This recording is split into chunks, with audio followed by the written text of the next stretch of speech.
Morning, folks. Everything new under the sun. Well, I've got an Israel update, Middle East update here. Couple of articles I want to take a look at. This first one is from debka.com. Quneitra falls to Syrian army. So this is breaking news, July 19th today. Damascus, 1974 accord permits Syrian air flights over Golan's border. The Golan border, rather. Israel's Golan border. Syrian rebel resistance to the Syrian army advance on Quneitra opposite the Israeli Golan crumbled on Thursday. So today, in absence of Israeli military support, the terms of surrender that the rebel leaders signed with the Syrian army officers obliged them to hand over all strongholds, including the town of Quneitra.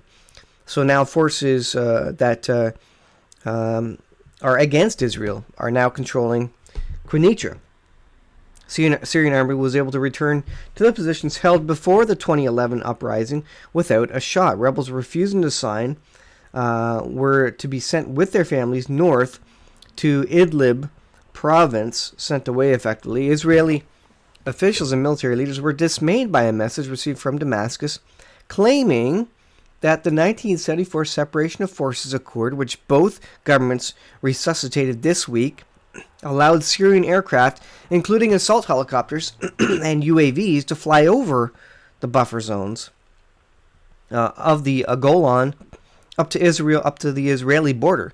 So you see a continuing advancement of troops, military, and now Syria is saying they have permission according to the agreement in 74, the Separation of Forces Accord, to in fact fly their military aircraft over the demilitarized zone, the buffer zone there. I guess it's not demilitarized because Israel has military there. And so Damascus is saying, well, now we can fly even closer to your actual border there. Interesting stuff. Damascus relayed a copy of the accord to Moscow. Moscow seems to be the official, the referee now in the Middle East. No longer is the U.S. Managing or controlling the Middle East. Now it's Russia. Everybody's going to Russia to talk, which is interesting. It means that the U.S. is quickly decreasing in power and pretty much has lost all power. If they want to do anything in the Middle East, they now have to talk and go through Moscow. Well, they sent a copy of that to Moscow with a warning that any Israeli attempt to shoot down a Syrian overflight would breach the 74 Accord and its endorsement on July 16th at Helsinki by the Donald Trump and Putin. So now they're putting Russia in a position to actually referee it and to call Israel on something and to do something to Israel if Israel goes against this accord, apparently. And you know Israel's going to shoot down Syrian aircraft. They're going to do it. It's an existential threat to Israel to have these aircraft flying over there. Israeli officers were handed the Syrian message on Thursday by the UNDAF commander, Major General Francis Vid Sanziri of Ghana, who is henceforth responsible for monitoring implementation of the Helsinki deal. Well, this is pretty interesting stuff that they've now captured Quneitra. It's not held by rebels anymore. They're not friendly in any sort of way to Israel anymore. And so the next story here is one from timesofisrael.com. And this is kind of what we've been leading up to. We don't know when this battle is going to start, but all news points to Israel getting ready for a battle. We don't know exactly when. Like I said, I did a video where it was they were thinking 48 hours. Well, we're obviously 72 whatever hours after that story, and there's still news coming out. This is from July 17th. Army told to prepare for a large-scale military operation in Gaza. IDF drills to conquer all of Gaza, as Israel said to have warned Hamas it is prepared to embark on a campaign in Strip if arson kite launches don't cease by Friday. Well, and this deadline's coming quickly, I guess. Israel's political leadership have reportedly instructed the army to prepare for a military offensive in Gaza, and this could draw in Russia potentially. We'll see how it goes. If Russia thinks they're controlling stuff in the Middle East now.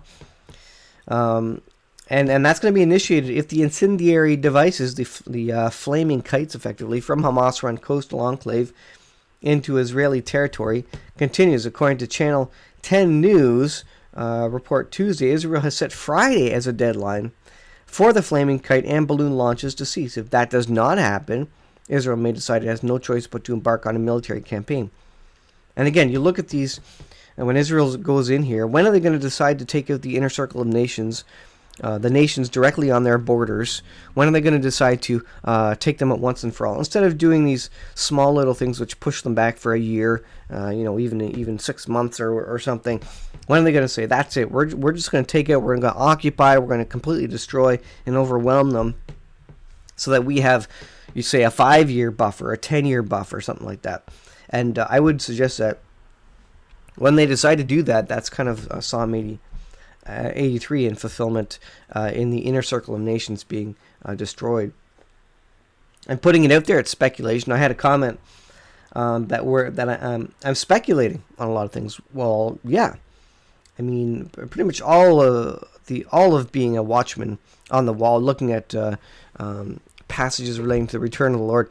It's all speculation until it actually occurs, until you can actually say, yes, that's it. And I'm not saying anything is exactly fulfilled Bible prophecy. I'm saying, you know what, this looks to me like it is fulfilled Bible prophecy. This looks to me like it is starting to be fulfilled. This looks to me like we are in the last days. And I think if you add all the components together, all the evidence together, it's fairly obvious that we are in the last days. So this is a significant thing. This is a red line, a timeline for a red line in Israel related to the flaming kites.